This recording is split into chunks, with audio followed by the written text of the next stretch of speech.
Hey, ladies out there, we are excited to come to you today with part 2. Today we are with Monica Adwani, and we are doing a book review. We did the first one in the first podcast for the book that I love, she loves, and it is The Gift of Imperfection by Brené Brown, one of our favorite books. And in fact, we as soon as I went through it, I listened to it on Audible, and I immediately messaged Monica. I was like, oh my God, we have to do a podcast. Oh my gosh, because the content is so good, so applicable, and it is so needed. And I am super excited. Monica, welcome back.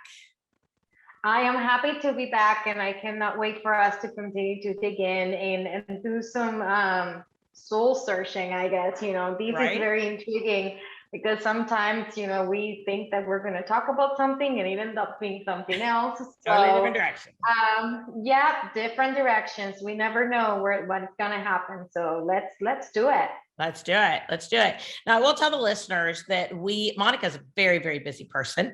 Monica is working with an agency. She also helps out with people finding virtual assistants, and she does all sorts of things in the insurance industry. So shout out to her and her awesomeness. But with that too, we recorded the first one of these back in September, and I will be very honest that today is officially November 12th. And so we've had a little bit of time between these two, both with scheduling challenges, as well as, I'll be very, very, very honest, that's what I like to do here, is my son, of course, passed away on September 13th. So with that, I had a little bit of downtime, and Monica's been very patient, very excited about that. But I am pumped to be able to come back here. So you might hear a little bit of a different tone this time around, just because we're just different people. And in the middle, we both went to Innovation, or not in the middle, just like last week, we were both at Innovation, and I actually got to hug Monica in person. Yes. For the first time ever. For the first time ever. I know. So amazing. But to add to that, it is so amazing that we did the first recording back in September. It's November, and we are different people today than we were in September, right?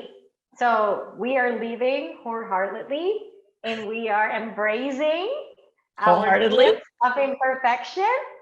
Yeah. But, I think if the tone is a little bit different, it's not because we are less passionate.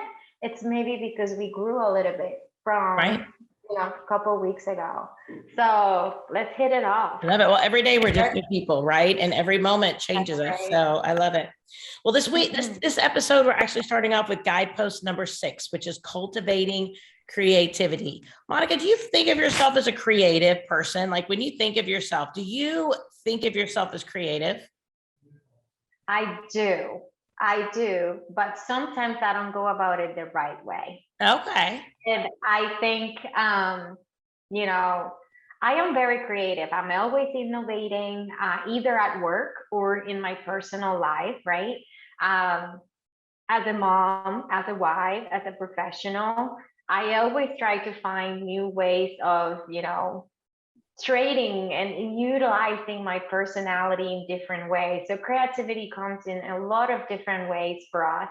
But I do think sometimes we kind of create that in order to compare ourselves to others.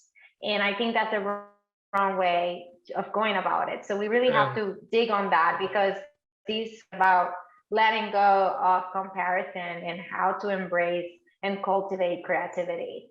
I will say that I am at fault sometimes of not being cultivating creativity or creativity, from the right place. And that's something that I need to learn. How about you? You're totally gonna laugh. So my undergrad degree is elementary education. So, I love putting together billboards or, like storyboards, things like that. Love that kind of thing. And in my previous life, when I was a stay-at-home mom, I made scrapbooks for people. So that was kind of a side job that I had. I would put together scrapbooks. So I always have thought of myself as very crafty. And crafty, a lot of people think of themselves as creative, right? Right. But one thing I learned about crafty and creativity are two completely different things, because we can copy what people do and we can create similar things of what people do, and we can make it ourselves, which makes it our own, which is a form of creativity. Yeah. And there's also people that just create things randomly from the sky, right? They're just awesomeness, right? So during all this stuff with my son the last couple months, I realized that in a downtime, I don't have any hobbies. A couple people were talking to me about just delve into your hobbies, right? Where you can just escape mentally and emotionally. And I was like, my work is my hobby. You know, I mean, and I love doing what I do. And I love doing the research to do what I do. And I love teaching, and I love the women of IAOA, and I love the podcast, and I love all these things. But at that point, those things just didn't give me an escape. They were just me still being me. I don't know how to put that, but they weren't escape oriented. And I think of creativity as crafting. I think of creativity as creating something.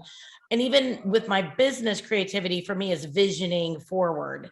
And then I want to read other people's resources, their books, their things like that. And I found that all of that was just very not enjoyable. Of course, nothing's enjoyable during that time, right? Nothing is. But at the same point, I didn't have anything I could quote unquote lose myself in.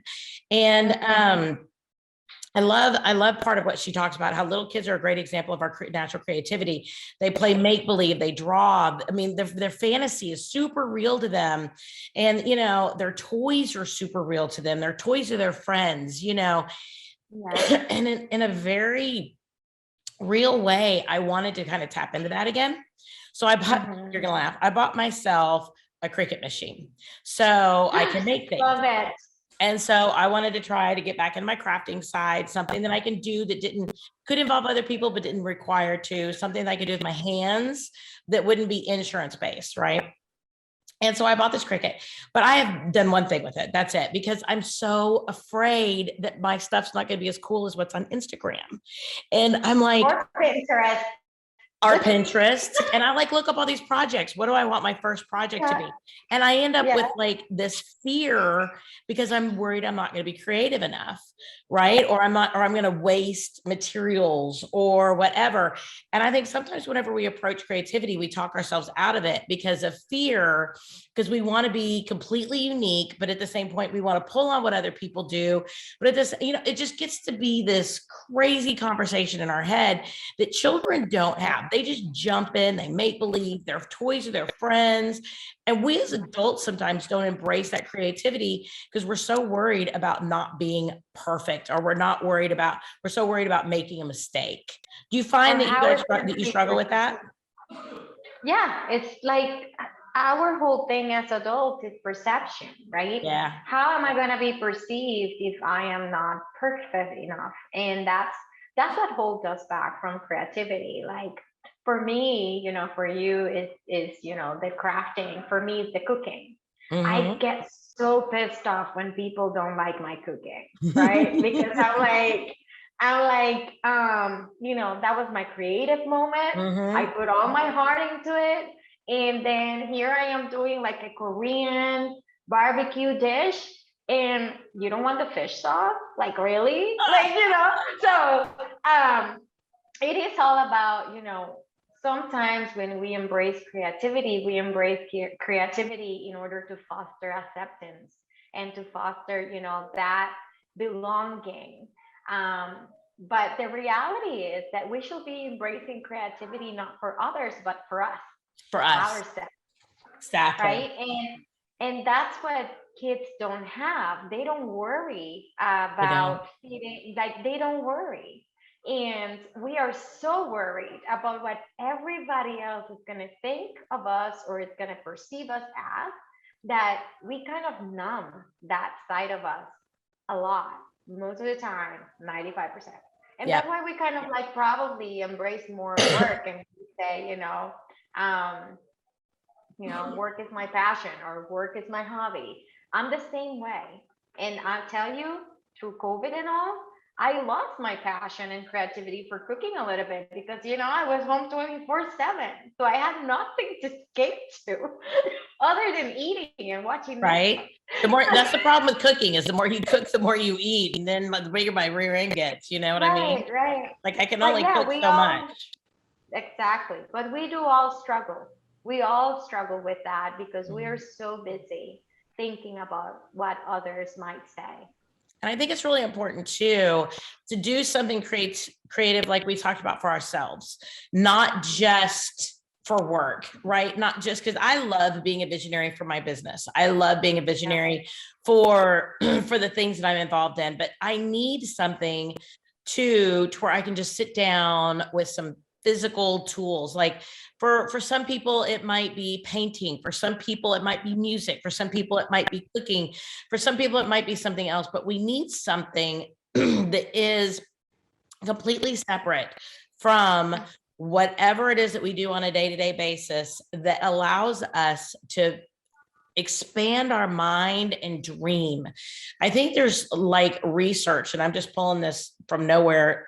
I know I've heard it. I can't tell you where I've heard it before, but there's research that people who allow themselves to visualize and to dream have a better sense of self-awareness, and they have a better sense of the ability to actually complete the projects that they work on and so forth, because they allow themselves to see things rather than being so focused and so driven and so minutia oriented, that when we allow ourselves to dream, we're happier people, we have lower blood pressure, we have better cholesterol, triglycerides, all these other things, but then also we're just a better, well-rounded person in general. And I know I've read that somewhere, I'll pull it up, but we need to allow ourselves that creativity, even if it's just dreaming about making a t-shirt, right? Or something creative in our own space. Yeah. I do think that, and don't think that creativity or finding something needs to be big, or, it needs to take a long time. Like, it could be just as simple as saying, well, today I'm going to try to polish my nails differently, right? And maybe you go and you get a couple of different colors of nail polish and you experiment and be creative. So it doesn't have to be like this big, expense or this big investment. It could be something simple as, maybe I'm going to do decorations for Christmas with paper, and I'm going to try something new. I'm going to try to be creative that way, so and I'm not the least crafty person you'll ever meet, but like, I have my daughter, she's very crafty. Like last night, interesting enough, last night she was actually making perfume. Oh, wow. And her perfume was a mix of toothpaste and my actual perfume. Oh my And then she goodness. put water in there, and then she's like, "Ooh, mom, smell this." And I was like, "What the heck is that?" Yeah. Sounds like my daughter. My daughter was super, like, she was creative all over the place. I mean, she just exudes, to this moment, she still exudes this creativity. But she used 10 minutes of her day to try to make something new and take her mind off, like, I have a test tomorrow, or like I have to study for science or whatever. Same for us with work and home. We really need to give ourselves that time in order to, be creative in a way that is not as specifically related to our work life, right? So that could be something really small, no matter how small or how big. You just need to do something for yourself. Yep. I have a good friend of mine, was really one of my best friends for 20 years. And she just sits down at the piano and she'll just start playing. And I don't know if it's stuff she's learned somewhere, very possibly stuff she just kind of creates, but that for her is just a point of relaxation and creativity and space. And I think people just need to find something for themselves in a space of creativity, something that we don't compare ourselves with somebody else, something we do for ourselves. And if we want to make it public, that's fine, right? And if we don't, that's fine too. But the reality is it's not, we don't make it public for the kudos. We don't make it public for the responses, but we just share a part of ourselves if we choose to be able to make that public, if we share it with our family or our team members or whatever that looks like, put it on social media, whatever. But the reality is really what we do is we do it for ourselves, and we do it to be able to be a personal escape. And I'm telling myself right now, I'm going to do something with that Cricut machine because it's taking up my dining room. And so I need to be able to do something with it. When I bought it, my husband's like, where are you going to put that? Because if it gets in the middle of our house and you spread out, I'm like, no, I won't, I promise. So That's amazing. I don't Well, know. maybe some ideas, you can make a t-shirt, or the holidays are coming, so maybe you make a good mug where you can drink hot cocoa from, or wine, whichever you decide, maybe with Girl, right now here. is the wine part of my life. I'm just saying. You saw me at the bar last week. I'm just Yeah. kidding. Yeah, we're not going to talk about that here. It's totally fine. What happens at innovation stays at innovation, right? Say that innovation. It's like I going to love it. Vegas. I love it. So that's really what it really flows into guidepost number, that was number 6. So number 7 is cultivating that play, right? Cultivating rest, play, letting go of exhaustion is a status symbol. Girl, status symbol. I don't think of myself as using it as a status symbol because I always say that I'm not tired, but I think the amount of things that I do, I want to use that as a status symbol. I want to be able to say, oh, I need to get off the Zoom real quick because I've got 3 other meetings this afternoon. And I think sometimes I tell people what I have going on so that way that is a status symbol. The fact of exhaustion is not a status symbol for me, but the calendar to some degree is, right? Of, well, I have 30 minutes because after this I have another meeting, then I have another meeting. Like, people don't need to know what I have going on in 2.5 hours, or, or any of that. What do you feel about that? Letting go of exhaustion as a status symbol and productivity as self-worth? Because I think we try so hard to make ourselves so worthy. Yeah. So let me tell you something. When I read this, right, which, I've read it like 2 times now, or 3, I don't know.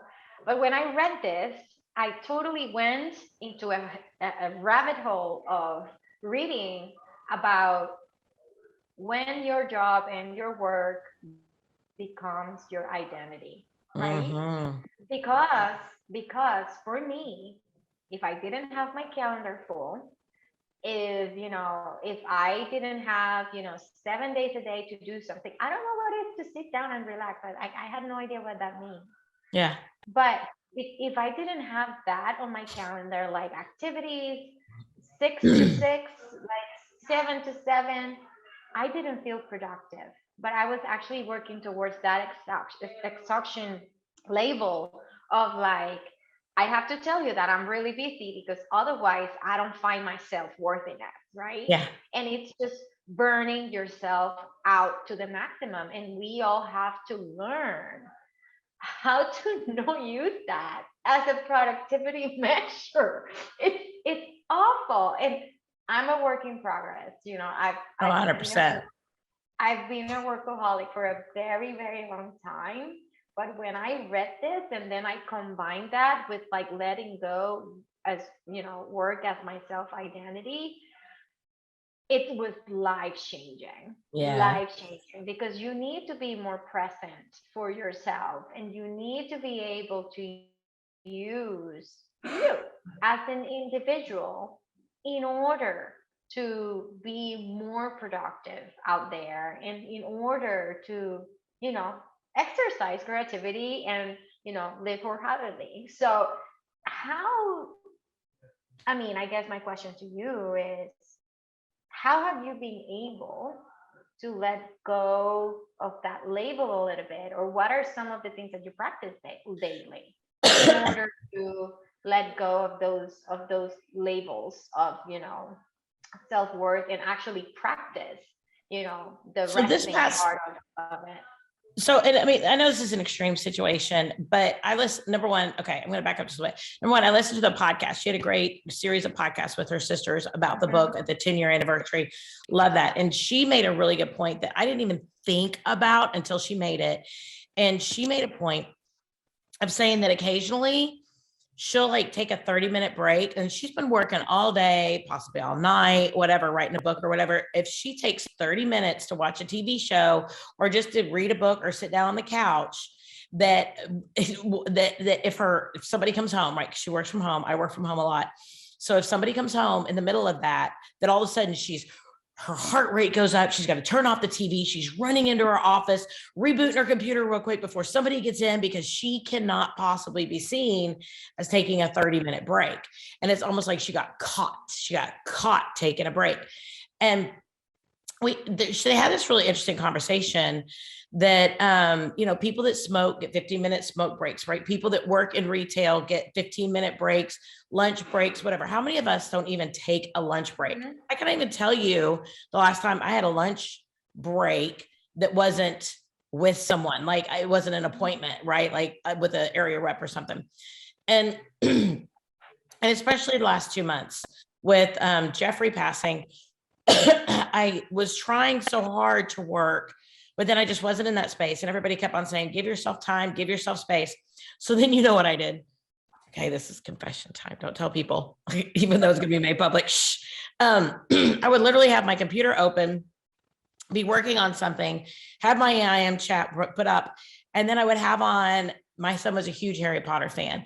And if you notice on our, some of our family photos during that time, the whole family went and got tattoos specifically in honor of Jeffrey. And Jeffrey had a Deathly Hallows tattoo, which is kind of funny because the Deathly Hallows is all about cheating death, but he had a tattoo on his arm from the Deathly Hallows. So like half the family, well, most of the family, all the stepbrothers and stepsisters and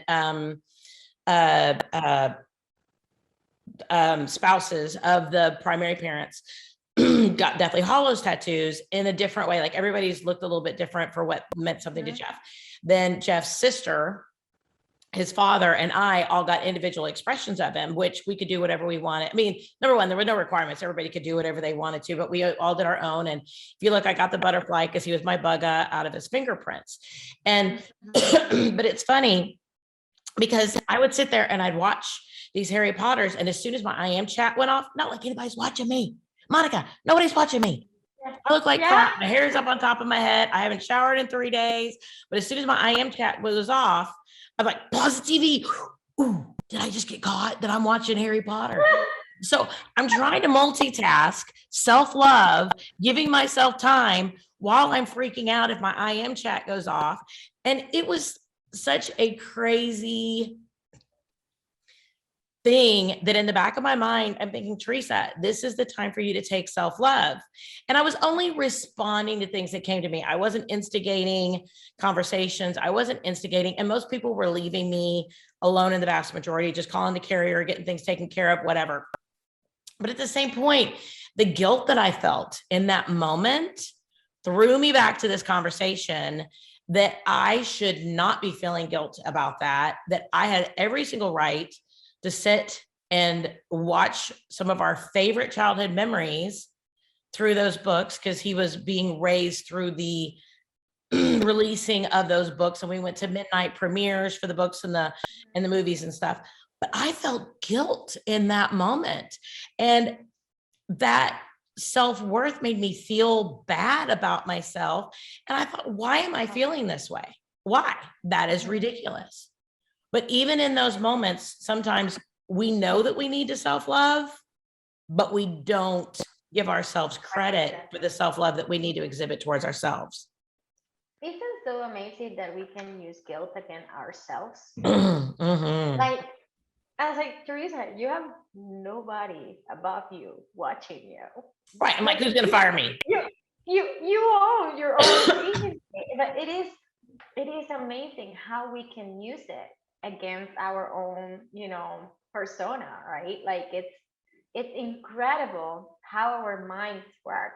So I think if anything, we can take from this specific, portion of her where she says, live in a way that you cultivate, play, and rest in the sense of the time is just telling you, hey, you cannot work or be your 100% if you're exhausted. You got to give yourself permission to have that 30 minutes to watch Harry Potter, right? Like it doesn't matter. Like during, I think a great example is like during COVID, we all went through big transitions. I've never been, we've never, like my husband, my daughter, and myself, we've never been home 24 hours a day ever, right? Right. We've been together for, I don't know, 15 years. Our daughter is 10, and I cannot remember the last time we were home, the three of us, for 24 hours, right? Yeah. So COVID and all came, and then we had to start exercising these things because either one of us was going to walk out or we were all going to go crazy, Right. right? So what we did is that, I've always been very busy and I've always been pushy, like, I'm working, leave me alone, I'm working. Right. But something that we did, and I think, it helped, based on this of the cultivating play and rest, is that when my daughter was going to have lunch, we basically decided that that time we were going to watch an episode on Netflix about anything, and we were just going to eat lunch together, right? And that's it. And that's it. I love it. We didn't do it every day because, every day is different, different needs, the team and whatnot. But I gave myself permission that when I wanted to do that, I did it, Right. right? And it's no guilt about that. But our minds play such a big role on making sure that you are not using your own feelings or your own sentiment of that specific scenario. Because what happens, very productive leaders like us, we don't want our team to go and watch Netflix for half an hour. It's like, you really, man? Well, and you hear people online sometimes So are you lead like, by example. you hear people online sometimes that are like, oh, my team member is on their phone, for 15 minutes or for 10 minutes. And I'm like, okay, if it's not a lot, then I don't really care. They need that rest time too. Maybe they're playing a game. Right. Maybe they're, and I come back to the concept of the smokers. And the only reason is because there's a physical need to be able to go take a break. Right. And myself, who does not smoke and never has, I don't take those breaks because I don't have that physical need to. But yet at the same point, nobody's telling me to go take them, like somebody who works in retail or somebody who works whatever. So I just tend to just keep on going, Yeah. whereas, so many times we don't give ourselves that credit and we don't go take it. Now, I love, my book is on page 102, but she says that Steve and I sat down in 2008, and this is Brené Brown from the book, made a practical list of things that make our family work. We basically answered the questions: when things are really going well in our family, what does that look like?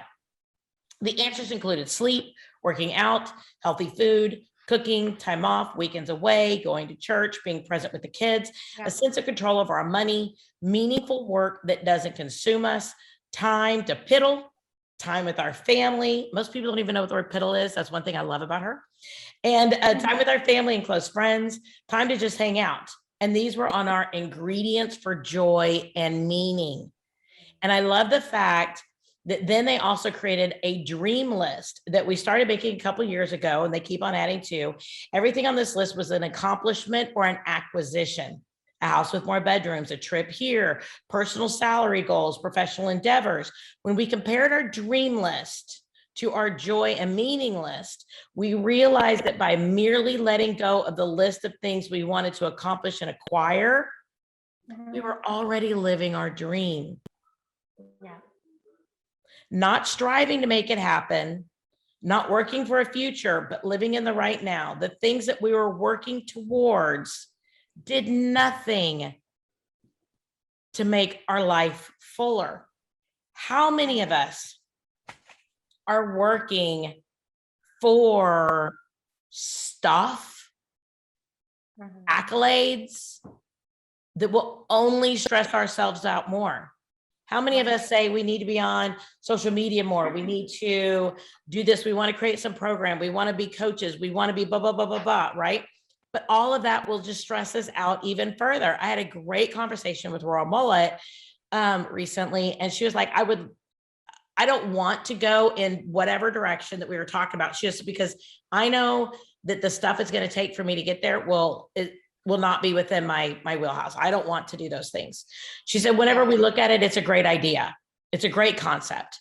But the reality is that yes, I want the results from that, but no, I don't really want the stress from it. So she says, I'm just not going to do it. And I love that she was so self-aware for that, is that if we look at our dream and our joy and meaning lists, are they really symbiotic? Right.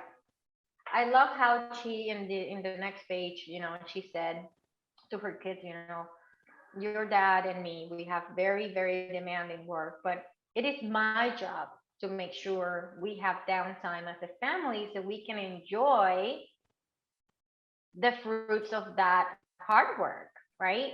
And I think that's kind of like where we are lacking. We all lack on making sure that we find joy on the moments that we need to be present within the household.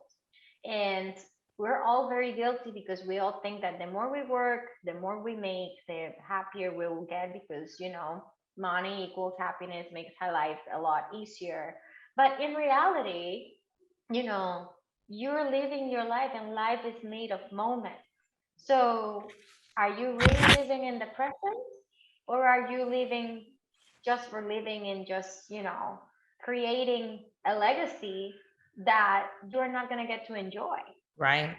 So that goes it's perfect. our decision. Go ahead. I'm sorry. No, I just said it's our decision to make that happen. It is. Yeah. And the only people that can create our lives is us. That's right. And if we're not happy with it, then we're the ones that need to go change it. I mean, I think that self-responsibility is something that, rather than getting all upside down about this person or that person, or I'm hurt, or I'm victim. I'm not a victim. I create my own space. And it's my job through these guideposts to create a wholehearted living experience. And I love that. And that really goes into guidepost number 8, which is cultivating calm and stillness, letting go of anxiety as a lifestyle. And I've really just latched on to some really big calm rituals in the past couple months. I'm exploring a little bit of the Ayurvedic stuff. It's interesting to me, sidebar conversation, hormones, middle age, whatever. It's interesting to me that when my hormones are out of whack, they give me a patch that goes on my hip that I wear, and it's supposed to change my hormones. So if I'm supposed to put something on my body like a patch that goes through my skin, what about all the other stuff I've been putting on my skin all these years, right? And so that changed my hormones to begin with. So I've been trying to do a little bit more of a oil-based, organic, moisturizing type thing, a little bit more of the dry brushing, a little bit more of the organic type stuff. For me, though, that ritual is very calming. And through the Ayurvedic massage that you do with the oils or whatever, it's supposed to help let go of some lymphatic stuff. You go kind of in the circles around your joints and different things like that. But I find it very calming and I really enjoy it. And when I was at IAOA, or Innovation, I kind of got away from that. I did it a little bit, but not very much. But when I got back, I really enjoyed it. And also incorporating in that some meditation. And I've been doing meditation for a long time, but I haven't been really consistent with it. And that really has helped me. A couple of times I woke up like at Innovation, just in like a panic for whatever reason, like this, my spirit was just in this hyperventilation mode. And Lisa Hengel, shout out, she's my soul sister. And I'd be on Facebook and she, like 4 o'clock in the morning, she was like, girl, she would text me directly. She goes, I know you're up because you're posting on Facebook. So I'm just going to text you directly. What are you doing? And it was really funny. I'm like, why are you up? And we both just had this kind of the same conversation. But for me, it was anxiety and I needed to go. And I told her, I said, I'm going to go, I'm going to meditate. I'm going to bring myself back to center. I have to do that. But we have to know how to do that. Right. When those moments of anxiety come up, because otherwise I am just a hot mess when that stuff happens. Yeah, me too. For me, it manifests in dreams. I have horrible dreams if I am experiencing anxiety. And granted, we have very stressful careers. We have stress at home. Um, we have stress in different ways. It could be family stress, it could be even work stress, and it manifests in a lot of different ways. For me, um, hot, long shower. Mm. I just sit there. I mean, stand there. I hate baths. I don't do FYI. baths I'm either. sorry. Ugh, I just don't like. My daughter loves them. I hate them. But nothing more calming to me than putting just a good station on iHeartRadio, going to the bathroom, locking all the doors because they think it's a public plaza or something. Right. It's like the metro, like there's no privacy in my And house. who's with me? I think So that the worst invention ever is glass showers. I think it's the worst invention ever. I don't know if it's a Texas thing because we never had them before I moved down here to Texas. This whole glass shower thing, I'm like, this is my private space. I am sorry, you are not visually nor personally invited. yeah, I mean, it's beautiful for the bathroom. It sucks as a woman trying to yeah. have a moment of privacy. Anyway, Yes. So sidebar. I Sorry. just stand there. I love it. I love it. It's no better moment for me than just standing there and just hearing the water flow and just, Yeah. and kind of like recite to myself a couple things that I like to say, Yep. um, Your like the things affirmations. that yeah, my affirmations are, you're worthy, um, you got this, you're a great mom, you know, you're doing everything you can. Those are my affirmations. Kind of, they're not very specific, but it's what calms me down, right? So I think, we all, you can do yoga, you can do like whatever it is, Whatever you your do thing is. meditation, whatever your thing is, but giving yourself that moment, and practicing it. I think, I lack on practice a lot. Like I do it when I have no more options, right? I kind of went and like wait and push myself to the end in order to do it. But this should be something that you should do for yourself on a daily basis. Totally. Yeah. Totally. And I think there's always this thing too that says that I don't know if you've heard it or not. That says depression is living in the past, anxiety is living in the future, and that just to be present is where we can find peace. And I know that at night I have this sleep mask that I'll sleep in occasionally, and it has little speakers in it, and it has Wi-Fi, Bluetooth to my cell phone. So I'll plug in my cell phone, I'll get on YouTube, and I find sleep meditations that are like 8 hours. And it is lots of different things. I go back and forth between abundance and go back and forth between worthiness, and I go back and forth between these things. And when I do that, I find that a lot of that other negativity and chaos does not penetrate my soul as much. And I find that I can refocus a lot faster. But that for me helps, is that, and it keeps me asleep too, because otherwise I might have a bad dream or something. And I'm a very lucid dreamer where I kind of control some of my dreams, but I'll literally wake myself up from it. And then I'll go worry about whatever it was that hasn't actually happened that was in my dream for like the next 3 hours, and I can't go back to sleep. So I find that sleep mask really helps. Yeah. There is something here that she says about stillness and of course clarity. So the stillness is not about focusing on nothingness. It is about creating and clearing. It is opening up an emotionally clutter-free space and allowing ourselves to feel and think and dream and question. Mhm. Um, so I think, back to, our examples of how anxiety manifests, we're not telling you to numb any of it. It's more about embracing it, accepting it, and then let it go, right? And then learn how to actually clear up that space that anxiety is taking and move forward and practice it over and over and over again. Sometimes we think about things too much that we don't have to. And sometimes we give our emotions and our thoughts and our anxiety so much power over our day, our night, our mental, state. And it is important to understand that don't give more than necessary to any of those things, because it takes away from the greatness within you, right? Mm. Some of them are necessary, um, in order to understand whatever it is that you're going through, but don't give them that power, and make sure that, practice that, and whatever it is that you need to practice in order to, get you to that clear space. Do it on a daily basis. Otherwise, it's just going to continue to linger and continue to It could linger and even just be going out for a walk by yourself. It could yeah, be yeah, just, anything. I mean, just anything. It could be just listening to music in your car rather than a podcast, rather than the radio, rather than whatever. And it could even be just choosing calm music. I know when I went through my divorce, my first divorce, I was very, very angry.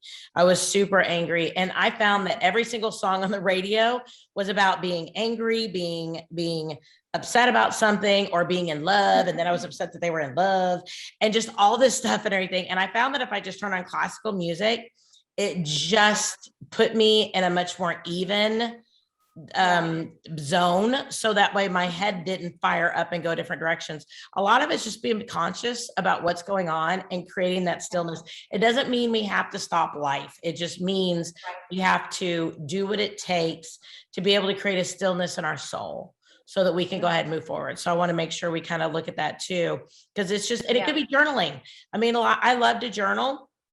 I don't do it as often as I should, but I find that when I look back over my journals, I find successes and peace. And I've learned the older that I get that I have separate journals, one for successes, one for struggles. And then that way I can go back and I can find what I want a lot faster. And one for like ideas that I want to implement, right? Right. It used to be they were all put together. But even in my journals, I would sit there and I would doodle. And then I would sit there and then I would go back with like colored pencils and just color. So just taking that time to just do that in that stillness helped me think through the things that I was putting down in my journal. So I really want to encourage people to find whatever works for them, to find that stillness and be able to cultivate that calm and letting go of anxiety. There's lots of like coloring books out there that people can go ahead and color mandalas or whatever it is. And in fact, during COVID, I ended up, somebody sent me one and I loved it. And so I sent them to all of our kids and sent them like full on markers and pencils. And I sent them like different adult coloring books so that they could go ahead and find that in the midst of COVID and the anxiety of being home all the time. Yeah. And one of my favorite things to do before going to bed is to crossword. Oh, I love it. It's so like, oh, it takes my mind into different places. Like, oh, I didn't know that word existed. So I learned something new too on the way. I love it. I love it. Amazing. Well, guidepost number 9 is cultivating meaningful work, letting go of self-doubt and supposed to. This is huge. I think she has like maybe 4 pages on it, but we can go for hours on these. Hours. How much of her life is wrapped up in I should? I'm supposed to. You know what? Somebody once told me, like, again, we get these conversations. I can't remember what it is. I think it's my pastor, Lee Wallach. And he said, stop shoulding on other people. This person should do this. This person should do that. I should do this. Right. Mm-hmm. So, when this happens, this person should do that. We need to stop shoulding on other people, because then all we're doing is judging them. And when we do that to ourselves, all we're doing is judging ourselves. That really stuck with me. Well, it's sticking with me now too. We kind of do it unconsciously, right? Totally. We are supposed to go to college. We are supposed to get married. You are supposed to buy a house. You are supposed to do all these things. You're not supposed to have any kids when you are, 20, or like it's all this supposing and all these expectations that have been created by society that we lose track on living our own lives in our own terms. And we become judgmental. of everything and everything that anyone Yep. does, including ourselves, including ourselves. So I think it's pretty interesting that, you know, she mentions here, she does a story about the gremlins. Yes. And I just, it's, you know, but it all is spirals from self-doubt, right? Yes. How And come, fear. how come, yeah, how come she is 60 and she's already retired and she's able to travel 4 times a year? Or how is she 25 and, you know, look at her body and, like, you know, how does she have time to go to the gym? Shouldn't she be taking care of the kids at this time? You know, like, it's just Yeah. all these things. We become so judgmental of everything and everyone that's around us because we are fearful of doing it ourselves. And Yeah. maybe, you know, we want to do or be there, but we should be working instead of, you know, taking a day off, right? So it's just so much that we can go into, but it is all under, like, bottom line is all fear, judgment, and just Totally. overall And it's amazing how self-doubt. much judgment we put on other people too. Because I mean, as a parent of grown children, because my two stepchildren are 35 and 32. And then of course my children are, Jeffrey was 28, and then Kaylee will be 23 next month. And one of the things is we don't have grandchildren. And we're like, at the 35-year-old, you know, we're like, okay, are y'all gonna have children? And they're like, nope, we don't want kids. Well, we're like, you should want kids. Well, we don't. And at first they did, but now they've decided together that they don't want kids. And then our second child, Mitchell's wonderful and amazing, big, huge heart. He's like, the whole marriage relationship sticky thing. He's like, I don't know. He's like, he doesn't want to date. He doesn't want to do anything. So then we had the whole, my kids, right? So then Jeffrey passes away. So now it's kind of like, Kaylee, you're our last hope. But at the same point, that's not fair. And we shouldn't, as I say here and say should, I, as a human being, it is not fair for me to put my dreams on other people when it's not theirs. If they don't choose to have children, then they would probably not be the parents that would be appropriate to be able to have children. I mean, I don't know. They have different goals, right? And that's fine. They made that choice. That is the choice that they made. And we need to respect that other people have the right to make those choices.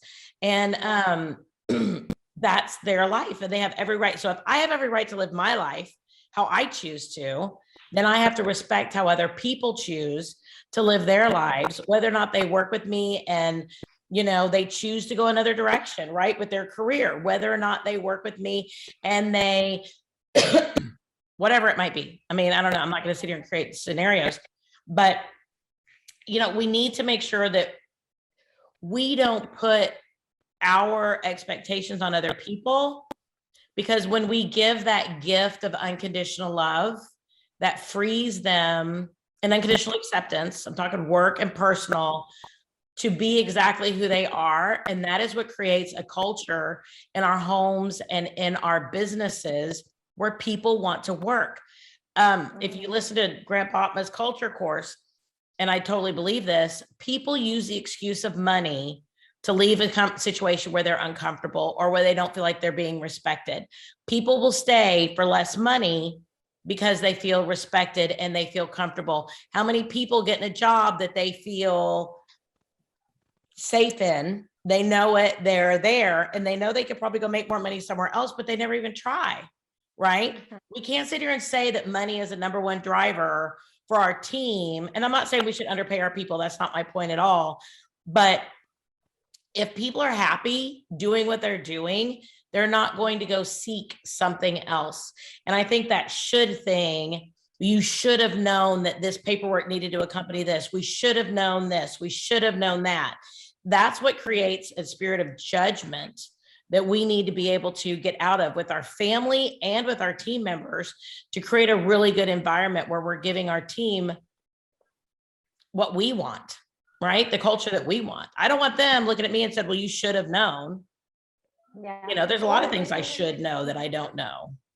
And also respecting the diversity of thought, right? Because we are Yes. all different and we all believe in different things and we all think about different things. So, my beliefs that you should have kids at 35 is not the same thought or belief of, you should have kids at 25 type of thing. So I think respecting that diversity of thought, if we practice more of that, I think we can definitely make a little bit of headway into being less judgy and expecting others to, have our same thought process, I will say, or our same Yeah, expectations, because no one expectations are the same. they aren't. They aren't. And we Yeah. can't hold other people accountable for our expectations because they're not the same as other people's. Right. And I love that. I absolutely love that. So our guidepost number 10, cultivating laughter, song, and dance. And I feel like I'm a pretty joyful person. I feel like I'm a pretty positive person, but the fact that she uses the word cultivating, I do not cultivate joy. I feel like I'm trying to be a very peaceful person. I try to take the high road. I try to be a positive person. But as far as like cultivating opportunities for dancing, joy, celebration, I suck at that. I mean, suck at that totally, 100%. I wish I was much better at that. Let's talk about the boat. I'm just kidding. I'm just kidding. I love it. Well, I have moments of fun. I have moments of fun. And on the boat, we had a lot of fun. But I got to say, on the boat, it was an environment that was created for us to have fun. Yes. Right? Yes. It was a time when we were supposed to go on a boat cruise with a whole bunch of other insurance agency owners. And we were supposed to have fun. And they had music, they had karaoke, they had dancing, and they had libations. And we all had a good time, right? I think it might be on TikTok and social media. I'm not really sure if y'all want to go Google that up. I'm not Googling anything. I'm not Googling it either. I don't want to see some of that. But I will say that, yeah. right. And if we don't, like me, if I don't cultivate that very easily, maybe I need to write it into my schedule to cultivate it. I know it sounds bad, but like if we wanted to put as like one of our goals, one day a week, to make sure we plan out an event for the next week that cultivates joy, right? Yeah. And it could be something different every week, but if I have it on my list of things to get done, and I know that doesn't feel like you're cultivating joy necessarily, but maybe it's just going to a movie, taking a little bit of time off to go to a movie. Maybe it is FaceTiming with my daughter and doing, that, talking to her and connecting with her, because that's connecting and cultivating, that song and dance. And I love, are you a Grey's Anatomy fan? Have you ever watched? I stopped watching it a long time ago, but I did watch like the first probably 8 seasons. Okay. So you're going to totally know what I'm going to talk about. If you've watched like one season, you know what I'm talking about. So Meredith Grey and her best friend, Sandra Oh, but I can't remember what her name was on the thing. They would have these dance out parties. So whenever they would get super stressed, they just cranked up the music and just danced it out. And they don't use that as much on the further ends of things, but I just always thought, what a great emotional and physical exertion point to be able to say, hey, this is what we're going to do. But even if it's just taking our team out for lunch, even if it's just showing up at our husband's office to take him out for lunch, even if it's just going to a movie and having that time away for ourselves, even if it's just, which is kind of silence and all that as well, but it's cultivating joy, letting go of cool, that she puts in here. And it's song and dance, even if it's in your car, cranking up the music and just screaming while you're driving. That is therapeutic. It's not pretty for the person next to me, let me just say that, but it's therapeutic. Here in Massachusetts, we have very bad nicknames for drivers. They call us the math holes. I'm just gonna let you put those together. Oh my goodness. But I'm telling you, when I drive, I like to put my music on. It could be gospel music. You don't know. It could be whatever. Right. You don't know what I'm listening to. Whatever it is. Whoever, like I had different situations where I have to come to a stop and I'm like dancing and like singing in my car because that's my moment, right? I don't Right. get any other moment other than from driving home from work. That's my quiet moment. And I don't like utilizing it on talking to anybody or exploring anything. I just drive and listen to music. That's it. And I love, like, in the morning, my to go is gospel. In the afternoon, I can do anything pop, whatever is trending. If it's raining, like today is raining, I had Adele. So I was like, Love hello Adele. from the other side. I was like, like doing the concert. But I Yep. had moments where people look at me and they're like, what the heck is she doing? But it is amazing because then they start laughing. Yeah. So, unconsciously, you are cultivating that joy, not I just like for you, that. but for others too. So Right. when you tell a joke, like, you can laugh about the joke, but you're also making others laugh too. So it could be a simple act, it could just be a joke. It could be, just start singing out of nowhere, or it could be, just you go out and just got coffee for everybody on a Yep. rainy day and it's now warm, or hot cocoa or whatever. I love hot cocoa, and I'm just saying. Me Oh, too. whole December. Whole You know, there's December is there's actually something called hard, dad jokes. There's but something called dad jokes that are just stupid, corny jokes that you can Google yeah. and then just walk in, to the office or walk into the house or text somebody and send them a stupid dad joke. We had this one that just is first in my mind, and it's a little bit inappropriate. Not really inappropriate. It's not inappropriate, but we're all adults. But anyway, and it says, what does a fish use to get high? Seaweed. We just send these like stupid little jokes to our kids or whatever. And I think things like that just create Yes. fun. They're goofy, right? Yeah, it is so amazing. I have this friend, Stell. She's in the insurance industry. We've never met in person, but we are in this, call every other week. And she is an expert at cultivating joy for others. And Oh, she does that's it nice. through me. She does it through memes, right? So she sent me all these memes randomly, and she makes me laugh so much every time that she sends those to me. And like, it could be something as like stupid. The last TikToks one are she good for sent that me too. was Man, I like, get down TikToks, they make me yeah, crack up. yeah. My daughter loves TikTok. I don't use it, but she sometimes shows me things and I was like, oh my goodness, I just don't. I'm missing on a lot on TikTok for sure. But then I know myself, and I'll become addicted It's about a watching hole. all these things. Yeah, it's a hole that I Yeah. gotta find myself trying to be able to crawl out of. But back to it. It's just a matter of a simple act. I think, it doesn't have to be too big. There is nothing too big, nothing too small. Yeah. It's just something that is necessary in order for you to just, feel good. It's a feel good type of moment. And then Yeah. you just live it and move on. Yeah.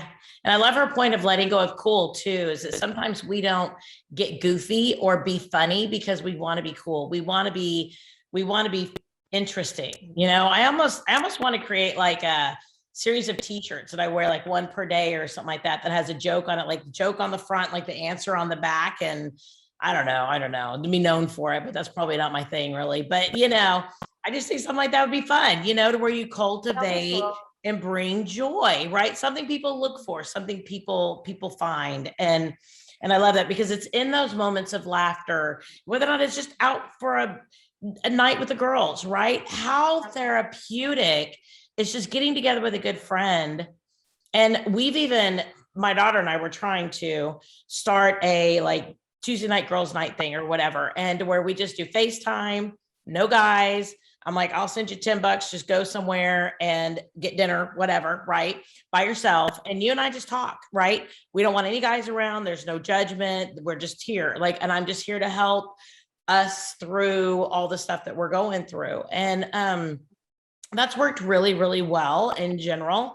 But when we can have that girl time or that just time together, we both come out of it so refreshed. And I mean, my daughter's 20, almost 23 next month. So it's a little bit different relationship than we have otherwise, but just cultivating and being intentional about maybe going out with a girlfriend or going out with a friend or even out with your spouse, and remind yourself that hopefully they made you laugh at one point in your life. Maybe they made you think at one point in your life. What was it? Just like we have date nights, for couples, we should have cultivating joy time, to be able to make sure that we bring that joy. We don't get too serious. I think the world's just too serious. Yeah. If you haven't watched this movie, you should. It's called Yes Day. What's it called? Yes Day, and it's with Jennifer Aniston. Oh. Is it Jennifer Aniston? Let me see. I think, yeah, it's Jennifer Aniston. What a movie. What a movie. Never even heard of it. Yes, it is. It is amazing. It is about this mom, I think it's 3 kids, mom, married. She, but they only knew her as mom. Right. They never knew her as the fun, crazy person. And, the husband was missing on that. And then the kids, it's like, Mom, you're not fun, whatever. And, they were just having this whole situation at home. And then she just had to let it go, right? And it is a beautiful movie. You should watch it because I will. It totally portrays everything that we just discussed about cultivating joy. Once she started exercising that, her world became different, right? So, nice. You definitely need to start giving yourself permission to do those things. And, not because we're talking about it means that we're experts on it, because we all are working towards all these, different aspects of our lives. But I think it is okay to let your hair down. For me, an aha moment was when my husband told me, it's like, why do you think you're 60 years old? Like, you're so young. True. Like, wear the bikini. Like, I don't care. Like, so, we had this conversation where he was like, I need you back because you're still young. You're not 60 years old. Yeah. And I was like, I know, but the career and how people will perceive being a mom, like, and yeah. If I let my hair down, what they're gonna think about me. So sometimes when we don't do those things, we're leaving a side of us, the joy side of us, that we definitely need to cultivate on a day-to-day basis. So nothing wrong with doing it. No, nothing at all. Well, I love it. This book has been amazing for me, and it's really, really good. And I know it's a 10-year-old book, but it is so relevant to everything I think we're all working on and going through. And I have loved every moment of it. And I know it's part of Oprah's book club, whatever, which here, there, the other, but I know she picks out some really good books. But Brené Brown, The Gifts of Imperfection, and the awesomeness and amazingness of just letting ourselves be our authentic self, not living in a spirit of judgment, not living according to other people's rules, cultivating joy. I mean, I just want to real quick, as we go ahead and wrap up a little bit, let's talk about what each of these guideposts are. I mean, I'm just going to name them off. Number 1, cultivating authenticity. Number 2, cultivating self-compassion. Number 3, cultivating a resilient spirit. Guidepost number 4 is cultivating gratitude and joy. Right. Very, very important. Number 5, cultivating intuition and trusting faith. Number 6, cultivating creativity. Number 7, cultivating play and rest. Guidepost number 8 is cultivating calm and stillness. Number 9, cultivating meaningful work, something that means something. And then number 10, cultivating laughter, song, and dance. All of those are areas where we need to grow, I think, as a culture. And I love the fact that she's put together such a wonderful book about it. And it's such a light read. Like, It is. you will think that it's 10 things and this is like, I don't know, like 700 pages long, but it's not. It's only Well, 100 and something pages. 124, and that includes the first entry point. Because I remember Right. before, by the time I got to the first guidepost, I was like, really, we're only on the first guidepost, because she did a really good intro to it that I thought was wonderful. But like, she doesn't even hit the first guidepost.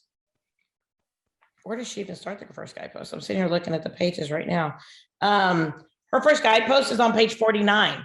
So it's less than 100 pages as far as the guideposts go. And each one of them is broken up into sections. So even if you would just read a little bit every day, you can easily make your way through it. It's easily digestible. And I love her title, Let Go of Who You Think You're Supposed to Be and Embrace Who You Are, Your Guide to a Wholehearted Life. Love Love it. that. Love it. And anyone out there, I mean, we're not sponsored by Brené Brown. We're not, we're not here to sell any books. Ain't nobody paying me nothing for doing this, but we're just having fun. But if you all have the opportunity to definitely read it, it could be life changing. You know, you don't have to learn from each one of them, but at least you will get something that it will be life changing. So, you know, invest in yourself, I guess, is, you know, the main message here. Because if you don't do it, who's going to do it for you? True. Right? True. Word, my friend. Word. I love it. Yeah. Well, everybody. Thanks, Teresa, for having me. Oh, this is Monica Adwani, and she is amazing. She has a great podcast that is all about, I'm not going to say wholehearted living or wholehearted life, but it is all at the same time. It's about hearing women's journey and being a better human being, and called Transcend with M. Check it out. It is amazing. And then real quick, tell us about, in a real quick snippet, about your other more money generating avenues, rather than just your, you know, your personal soul song to the universe. That I think Transcend with Them is amazing. And I think of that as your personal soul song to the earth. This is kind of mine, you know. I mean, I don't make any money from doing it. And I know you don't necessarily from Transcend with Them, even though we get a lot of personal feedback from it, a lot of personal joy from it. But tell us a little bit about what you do on the side for your your day job. Yeah, so definitely I feel our podcasts are more a healing journey and a way of connecting with other people and giving, you know, women and men out there a more meaningful way of expressing themselves. I mean, for money making activities, I own Sabadell with my partner Troy. It's a virtual professional company helping independent agents across the state. So that's the moneymaker activity. And we also own agencies. So we are also agency owners and very, very proud of, you know, focusing on the different niches that we do. He's in Minnesota, I am in Massachusetts, and we make it work like a charm. So really excited for what is on the horizon and in the future. Just because, you know, it's been a great journey so far, and we're excited to help and give more to our independent agents out there. So I love it. I love it. And if you have any questions for Monica, you can go ahead and connect with her down with our show notes. We'll have her contact information. Everybody, this is Teresa Kitchens. We are the Power Women in Insurance. We have a new episode every single Wednesday. Find us on Apple iTunes, Spotify, Google Playlists, wherever you want to. Just Google us. Just Google us. But we love you guys. We love the women in this industry, the direction this industry is going, and we are excited to be able to be a part of you and your journey as you are going there and making powerful moves on your own end. So everybody, thanks so much for joining us, and we will talk to you again next week. Thanks. Sounds good.